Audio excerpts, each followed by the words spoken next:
ইনশাআল্লাহ আল্লাহর অশেষ রহমতে জনগণের ভোটে আমি এবার কৃষকের সভায় ভৈরবপুর নির্বাচন এলাকায় নির্বাচিত হয়েছি। 1,43,064 ভোটে আমি বেশি ভোট পেয়ে নির্বাচিত হয়েছি। সত্যি এটা আমার জন্য অনেক গর্বের। আমি পরম করুণাময় আল্লাহ তাআলার প্রতি কৃতজ্ঞতা প্রকাশ করছি আল্লাহ অশেষ রহমতে। আর আমার ভৈরবপুর নির্বাচনী এলাকার সকল নেতাকর্মী এবং সর্বস্তরের জনগণ, সকল সনাতন ধর্মাবলী সহ মা বোন সহ সকল শ্রেণী পেশা খেটে খাওয়া শ্রমিক মানুষ সকলের প্রচেষ্টা এবং সমর্থনের বলে আজকে আমি এখানে বিজয়ী হতে পেরেছি। আমি আমার নির্বাচনী এলাকার সর্বস্তরের মানুষকে আমি ধন্যবাদ জানাই, কৃতজ্ঞতা জানাই।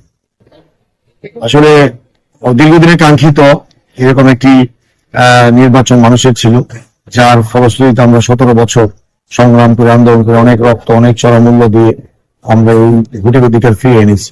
আমার বিশ্বাস ছিল আল্লাহর রহমতে যেদিন মানুষের ভোটের অধিকার ফিরে আসবে সেদিন আমাদের মতো রাজনৈতিক কর্মীদের মূল্যায়ন হবে। আজকে তার প্রমাণ ভৈরবপুরের জনগণ দলমত নির্বিশেষে সবাই প্রবদ্ধভাবে এই বিজয়কে নিশ্চিত করেছে। আমি মনে করি এই বিজয়টা আমার না, এটা এই কুলিয়াচর সর্বস্তরের জনগণ। এই বিজয় এই দেশের আবহাওয়ার জন্য ঘটানো। আমি সত্যি আনন্দিত। আমি মনে করি এই বিজয়ে উৎসাহিত হওয়ার তেমন কিছু নয়, আমার দায়িত্ব আরো বেড়ে গেছে।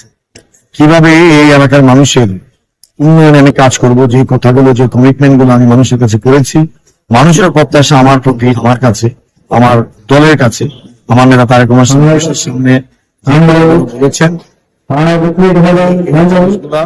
আমি ইনশাআল্লাহ